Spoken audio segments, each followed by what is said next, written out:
मैं हूं निशा पंड्या। हर साल की तरह इस बार भी बजट थोड़ा इंटरेस्टिंग आया है। आपने अगर पूरी लैंग्वेज सुनी हो तो बजट में खासकर युवा वर्ग को अट्रैक्ट कर सके और उनको समझ में आ सके ऐसी भाषा का उपयोग किया गया है। बहुत आंकड़ों से कंफ्यूज नहीं किया गया।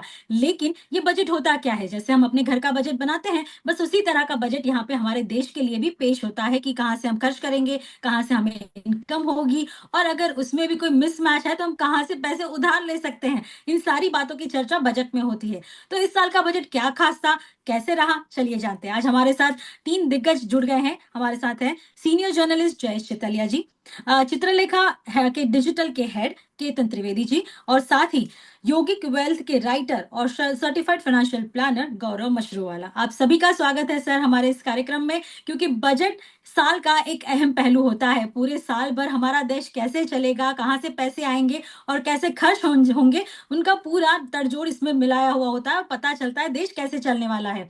सबसे पहले क्योंकि हमने मार्केट जैसे ही देखा, संडे के दिन एक तो मार्केट खुला बजट की वजह से, और फिर जैसे ही बजट की घोषणाएं होती गई, मार्केट ने नेगेटिव जोन में सरकना शुरू कर दिया। जयेश जी, आप बताइए, मार्केट को सदा नहीं लगता है, अच्छा नहीं लगा ये बजट? मार्केट क्या है, ऑलवेज ओवर एक्सपेक्टेशन पे चलता है। ऐसे भी मार्केट का मूड कहीं दिनों से नहीं है, because of Trump tariff, because of global जी। Uncertainty, because of continuous net sellers as a buy FII. So market में ऐसे भी मूड नहीं था। दूसरा, मार्केट की जो एक्सपेक्टेशन थी कि कैपिटल गेन टैक्स में कुछ रिलीफ मिलेगी, वो नहीं हम्म। हुआ। ऊपर से एसटीटी में थोड़ी बढ़ोतरी हुई, इसलिए मार्केट नाराज हुआ है। मगर ये शॉर्ट टर्म रिएक्शन है मार्केट का, सो डोंट वरी मच। तो चिंता करने की जरूरत नहीं है, मार्केट को समझ में आ जाएगा। एक आध दो दिन लगेंगे सारे पूरे बजट के जो डॉक्यूमेंट्स है वो पढ़ने में, लेकिन फिर लॉन्ग टर्म के लिए कहीं ना कहीं ये हमें पॉजिटिव दिख रहा है। जब बजट की बात होती है तो सबसे पहली नजर होती है इनकम टैक्स पे। गौरव सर, इस बार तो हमें दिख नहीं रहा है कि कोई इनकम टैक्स में बदलाव हुआ है।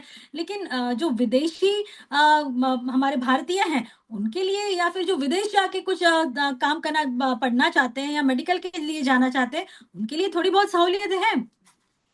ये जो टीसीएस के रेट में कटौती है, ये बड़ी लाभदायक है। क्या होता है कि जैसे मेरी बेटी अभी लंदन पढ़ने गई, तो जो हमने मूली जो पूंजी बनाई थी हम्म।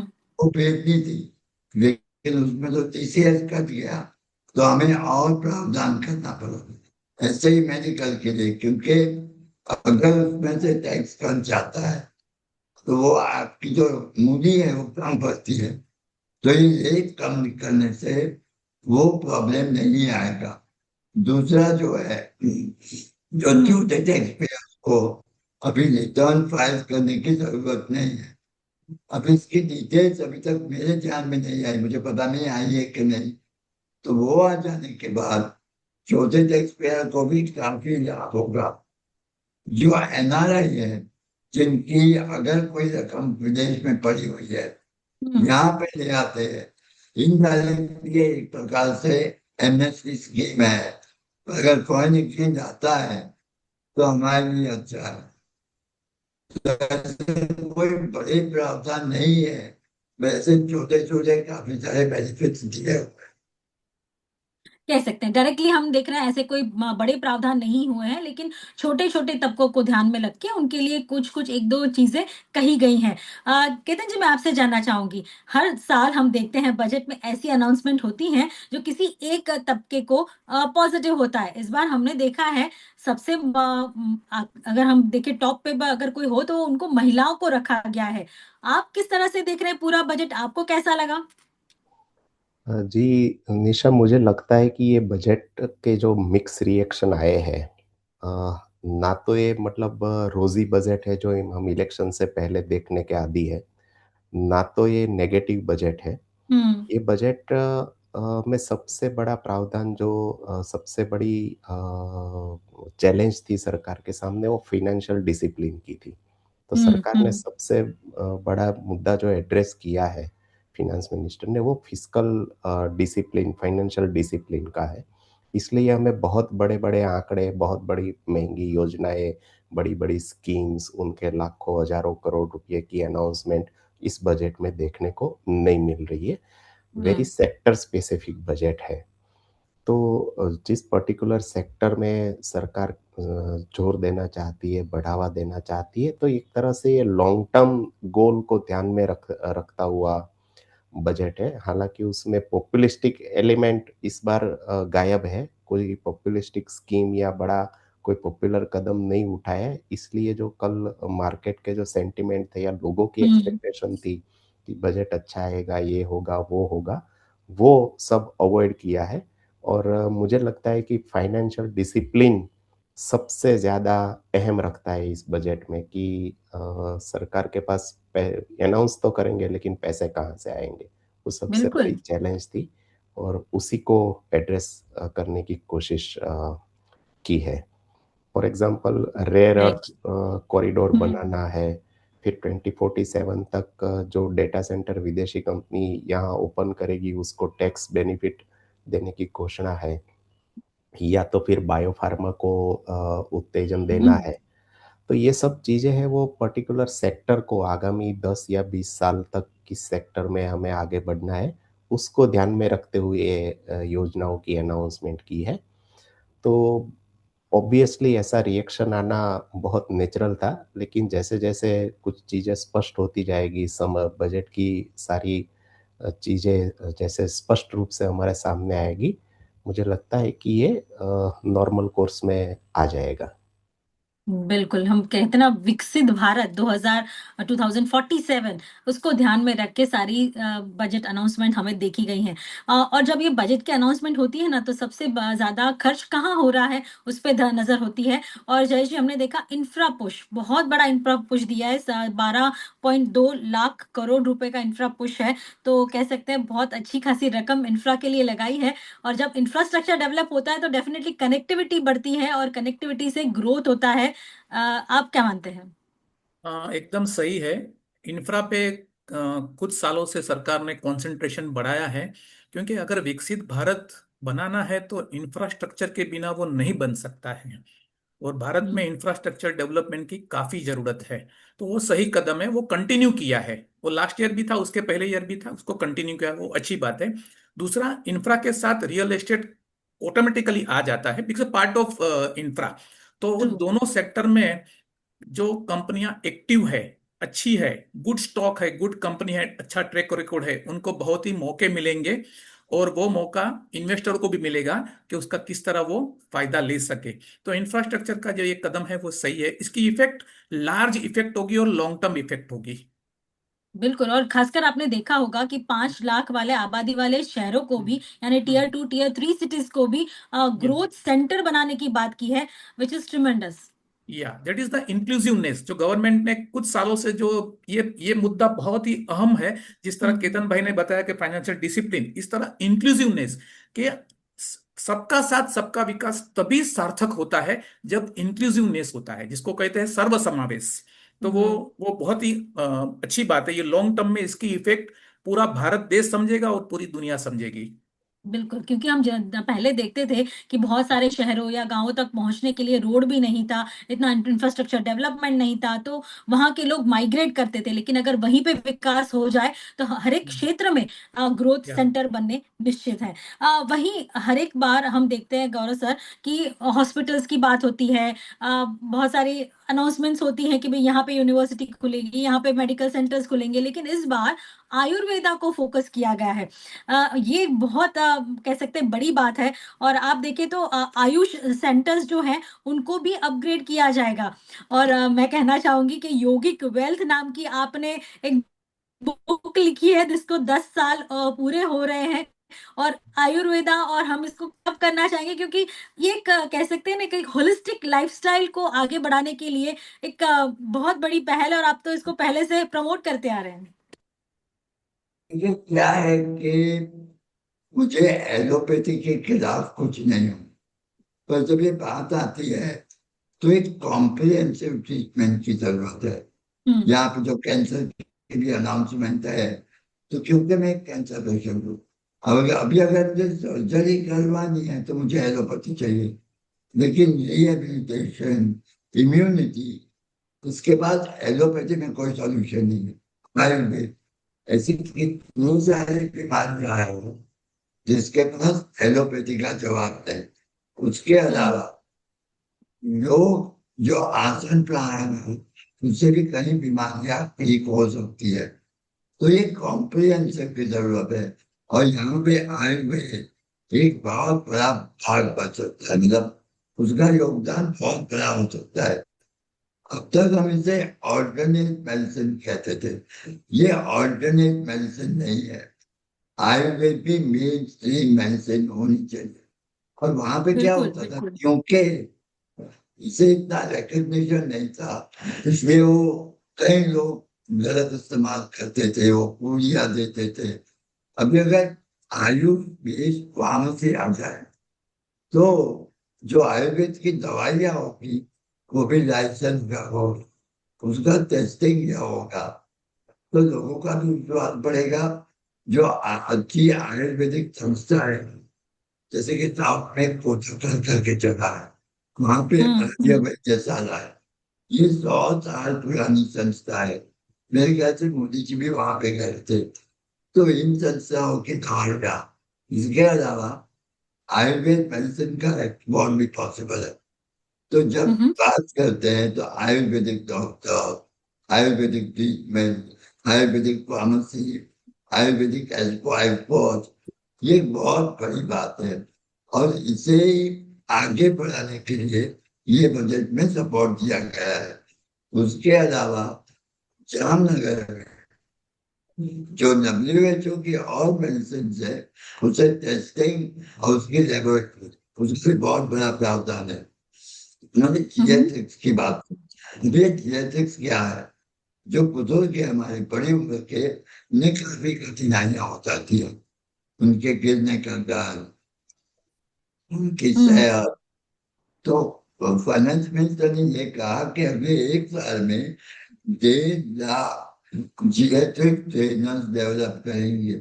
अभी क्या होता है ग्रेट। निशा जी, हम्म। जो इंडिविजुअल बुजुर्ग है, अभी जॉइंट फैमिली रहा, तो उनके बच्चे विदेश में है या कहीं और है, ये लोग अकेले रहते हैं, उन्हें भी जरूरत है। हम्म। तो उनके लिए ये केयर की बात, तो क्या होगा कि हमारे बुजुर्ग का ध्यान रखने के लिए, और वहां पर भी योग, मेडिसिन, आसन, तो ये पूरा जो भारत की हमारी विरासत है उसे मेन स्ट्रीम में लाने के लिए, रिकग्निशन देने के लिए, जिससे हमें तो लाभ हो, दुनिया को लाभ हो, और इनडायरेक्टली इकोनॉमी को भी लाभ हो। इसका पूरा एक बड़ी सोच है कि बैलेंस में से आगे बढ़े हुए हैं। डेफिनेटली हमें पता है कि इस उम्र के उस पड़ाव पे आके हमें किसी के सहारे की ज़रूरत होती है और वैसे कह सकते हैं कि केयर गिवर्स की एक फ़ौज खड़ी कर दी जाए, तो डेफिनेटली रोज़गार तो प्राप्त होगा ही उनको, लेकिन जो बड़े बूढ़े हैं, उनके लिए भी एक सहारा बन जाएगा, उनको सँभालने के लिए भी एक कोई ना कोई रह पाएगा, तो ये बहुत बड़ी कह सकते हैं बात है। जैसे हम केतन जी बात करते हैं बजट की ना, तो हर बार फार्मर्स की बात होती है, किसानों की बात होती है, तो उसमें हम ज़्यादातर एमएसपी की बात करते हैं या कोई सब्सिडी की बात करते हैं, लेकिन इस बार बहुत स्मार्ट मूव के साथ एआई का कैसे उपयोग करके हम अच्छी फार्मिंग कर सके, इस पे जोर दिया गया और एआई का बहुत बार इस्तेमाल उन्होंने अपनी स्पीच में किया है, तो ये बहुत इंटरेस्टिंग है। जी, आपकी बात सही है। भारत सरकार ने आप पिछले कुछ सालों से देखें तो एआई पे हम काफ़ी ज़ोर दे रहे हैं और इस बात में कोई दो राय नहीं है कि अगले 2-3 दशक एआई से चलने वाले दशक हैं। भारत में जिस तरह से मैंने पहले बताया कि 2047 तक डेटा सेंटर और एआई कंपनी को जिस तरह से टैक्स में एग्ज़ेम्पशन देने की बात प्रस्ताव रखा है, तो उसका एक रीज़न ये भी है कि जैसे बड़ी कंपनियाँ अपने डेटा सेंटर यहाँ खोलेगी, एमएनसीज़ आएगी, आईटी बिग टेक कंपनीज़, तो इससे एक तो हमारा जो युवा वर्ग है उनको रोज़गार मिलेगा। कंटेंट क्रिएटर के लिए काफ़ी कुछ इस बजट में है। तो ये जो पूरा एआई का माहौल खड़ा होगा, उस एआई के माहौल में हमारा जो किसान है, क्योंकि हम कुछ भी कर लें, लेकिन हमारी जो बैकबोन है वो तो एग्रीकल्चर है। उसके अलावा हमारा इकोनॉमी सस्टेन नहीं हो सकता। तो ये एग्रीकल्चर को भी बढ़ावा देना आवश्यक है और उसी को ध्यान में रखते हुए रादर देन किसी भी सेक्टर में कोई भी पॉपुलिस्टिक अनाउंसमेंट नहीं है। आप देखो, सबको उम्मीद थी कि जो स्टेट्स में चुनाव है उस स्टेट्स के लिए केंद्र सरकार काफी कुछ घोषणा करेगी, लेकिन नहीं किया। ना तो हम्म। बंगाल स्पेसिफिक कुछ है, ना तो तमिलनाडु स्पेसिफिक है, ना तो पंजाब और केरला स्पेसिफिक है। तो ऐसे पॉपुलिस्टिक अनाउंसमेंट नहीं रखे, इनकी जगह फार्मर्स के लिए भारत विस्तार करके एक एआई टूल की अनाउंसमेंट की गई है कि ये भारत विस्तार हम्म। के जरिए, एआई के जरिए किसानों को रियल टाइम गाइडेंस मिलेगा, एडवाइस मिलेगी, क्रॉप से लेके काफी सारी चीजें जो एग्रीकल्चर से जुड़ी हुई है, मान ये वेदर है या कोई और भी चीज है। तो जिस तरह से हमने देखा है कि हमारे जो माछीमार है, उनको एक हम्म। एक समय में वेदर फोरकास्टिंग के लिए ट्रेडिशनल टूल्स पे आधार रखना पड़ता था। आज एआई और मोबाइल एप्लीकेशन के ज़रिए उनको रियल टाइम डेटा मिलता है कि आपको समुद्र में किस हद तक हम्म। जाना चाहिए, नहीं जाना चाहिए, वेदर कैसा है। तो सेम वे एक एग्रीकल्चर के लिए, किसानों के लिए एक एप्लीकेशन डेवलप की जाएगी, जिसके ज़रिए किसानों को एआई की मदद से पूरी जानकारी, जो भी सहायता चाहिए, वो सहायता उनको मिलेगी। तो दोनों चीज़ है कि रूरल इंटीरियर में एआई का उपयोग को बढ़ावा मिलेगा। वो बढ़ावा हम्म। मिलेगा तो साथ-साथ हमारा टेक कंपनीज़ का जो ग्रोथ है, वो भी ग्रोथ होगा और साथ में वो ग्रोथ का फ़ायदा एग्रीकल्चर सेक्टर को मिलेगा। तो एक साइंटिफिक अप्रोच के साथ एग्रीकल्चर में आगे बढ़ने का एक निर्धार या लक्ष्य इसमें दिखाई दे रहा है। और साथ ही हम देख रहे हैं कोकोनट को या कोको को, हम जी। देखें कि काजू को, ये जो सारी प्रोडक्ट्स हैं, इसको प्रमोट करने की भी बहुत सारी बातें हुई हैं केतन जी। जी, हिमाचल स्पेशली हिमाचल, केरल और जम्मू हम्म। कश्मीर को इनसे काफ़ी फ़ायदा होगा कि इन सब क्रॉप्स में काफ़ी इंसेंटिव्स की बातें की गई है। तो हम्म। निश्चित रूप से जो मेनस्ट्रीम एग्रीकल्चर है, क्रॉप्स है, उन उनसे थोड़ा दूर निकल के ऐसे जो सपोर्टिव क्रॉप्स है, ड्राई फ्रूट्स है, उनके प्रोडक्शन को भी बढ़ावा देने की बात है, ताकि हम इन एक्सपोर्ट में भी काफ़ी आगे बढ़ बिल्कुल। सकें और इन वे कि हमारा जो लक्ष्य है आत्मनिर्भर भारत का, उसकी दिशा में भी हम कुछ आगे बढ़ सकें। बिल्कुल, बहुत सारी ऐसी घोषणाएँ हुई हैं, जो एक प्रोडक्ट स्पेसिफिक, जैसे केतन जी ने पहले भी कहा कि बहुत सेक्टर स्पेसिफिक रह के अनाउंसमेंट हुई हैं, ताकि क्लैरिटी भी है, ऐसा नहीं कि उसमें बहुत सारी कोई कन्फ्यूजन है, बहुत क्लैरिटी के साथ भले एक-एक 2 लाइन में, लेकिन उस पे डिसीजन हमने आता दिखा है, बजट के इसमें प्रपोज़ल्स आते देखे हुए हैं। साथ ही मैं जयश्री आपसे जानना चाहूँगी, क्योंकि आज हम भी सोशल मीडिया पे हैं और आज हम देख रहे हैं सोशल मीडिया का जिस तरह से उपयोग हो रहा है, उसको राइट वे में आगे बढ़ाने के लिए अब स्कूल और कॉलेजेस में सोशल मीडिया अच्छे से पढ़ाया जाएगा। ये बहुत बड़ा हम कह सकते हैं बूस्ट है, क्योंकि कंटेंट क्रिएटर्स आजकल हर जगह तो बन गए हैं, लेकिन उसको सही तरीके से इस्तेमाल करने के लिए जो पहल हुई है, ये भी कुछ यूनिक ही है। यस, ये नीड ऑफ द आवर्स कह सकते हैं इसको। इसका राइट इस्तेमाल होना चाहिए, क्योंकि ये हुँ, सोशल मीडिया है, ये टेक्नोलॉजी है। इसके दो पहलू है। इसका बहुत ही मिसयूज हो सकता है और इसका बहुत ही यूज हो सकता है, पॉजिटिव नेगेटिव। हुँ, तो ये अभी जो जिम्मेदारी आई है स्कूल कॉलेज और पूरे समाज पे, तो इसका जो अगर सही तरह पॉजिटिव, क्रिएटिव, सकारात्मक कहे, ऐसा यूज होता है तो वो पूरे समाज के लिए, देश के लिए अच्छा होगा। तो ये कदम आवकार्य है।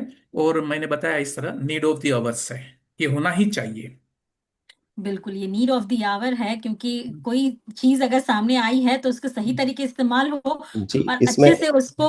जी, ज़रूर केतन सर। जी, इसमें जयेश भाई की बात में मैं कहना चाहूँगा कि जो बजट के अगले दिन जो हमारा इकोनॉमिक सर्वे होता है, जो इकोनॉमिक हुँ, सर्वे पार्लियामेंट के टेबल पे रखा गया, उसमें एक चैप्टर 16 में ये सही सेम चीज़ कही गई है कि मेंटल वेल-बीइंग और हेल्थ के जो हैज़ार्डस है, जो बच्चों का स्क्रीन टाइम बढ़ रहा है, युवाओं का स्क्रीन टाइम बढ़ रहा है, हुँ, हुँ। उसके उसके हिसाब से जो काफ़ी हमारे मेंटल वेल-बीइंग को जो नुकसान हो रहा है, या तो ये चैप्टर में तो इकोनॉमिक सर्वे में उसको एक हेल्थ क्राइसिस के रूप में देखा गया है, कि आगे जाके अगले अच्छा।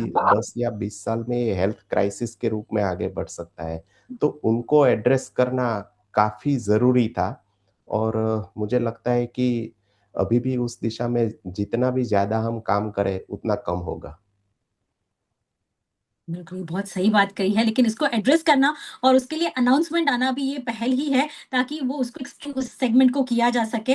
गौरव सर, हमने देखा, जो स्पेसिफिक हमने पिछली बार भी देखा कि टूरिज़्म को बढ़ावा देने की बहुत सारी बातें हुई, और उसमें खास करके टेम्पल टूरिज़्म हमने देखा, इस पे फोकस किया गया है। इस बार हेरिटेज साइट्स जो हैं, उसको डेवलप करने की बात कही गई है। ये आपको टेम्पल टूरिज़्म कैसा लगा? गौरव जी? मुझे भगवान हमेशा अच्छे लगते हैं, तो भगवान के पास तो जाना चाहिए।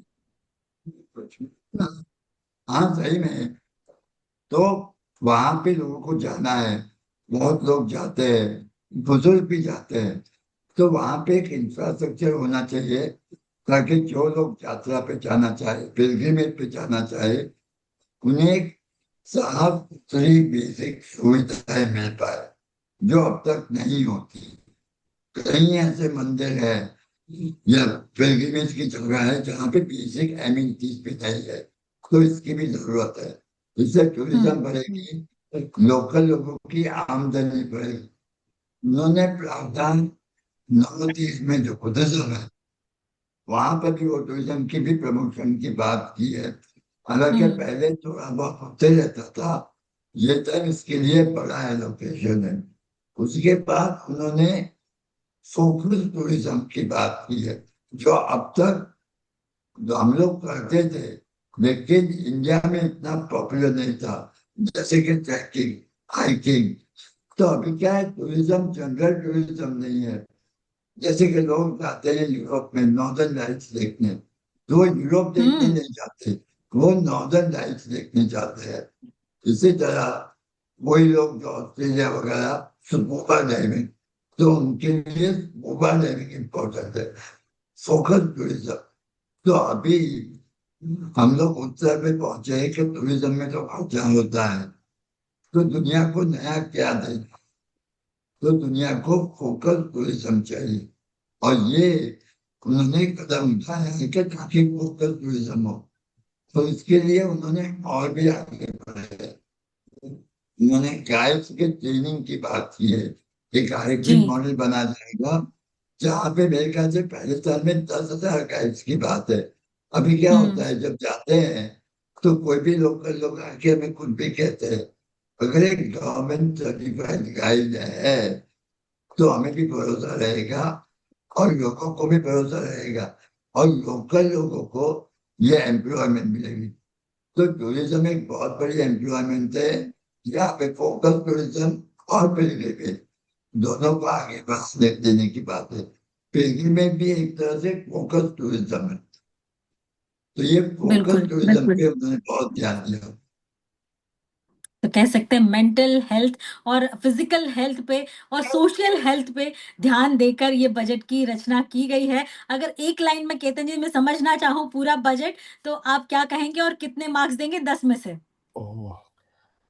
मार्क्स की तो बात ठीक है, सब लोग अपनी-अपनी तरह से इवैल्यूएट करेंगे, लेकिन मैं ज़रूर। कहता हूँ कि ये वर्तमान इकोनॉमी की जो कंडीशन है और हमारी उम्मीद थी कि जो ग्लोबली अनसर्टेनिटी है, उनके बीच मुझे रखा है कि ये इसको हम बैलेंस बजट कह सकते हैं।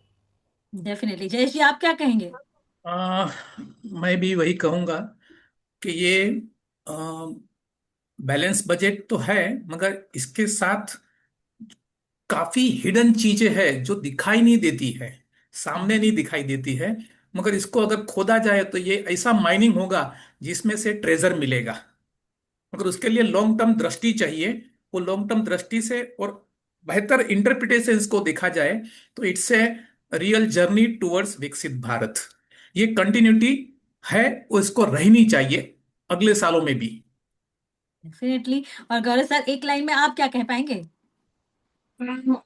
रैंकिंग देना है तो मैं 7-8 के बीच में दूंगा।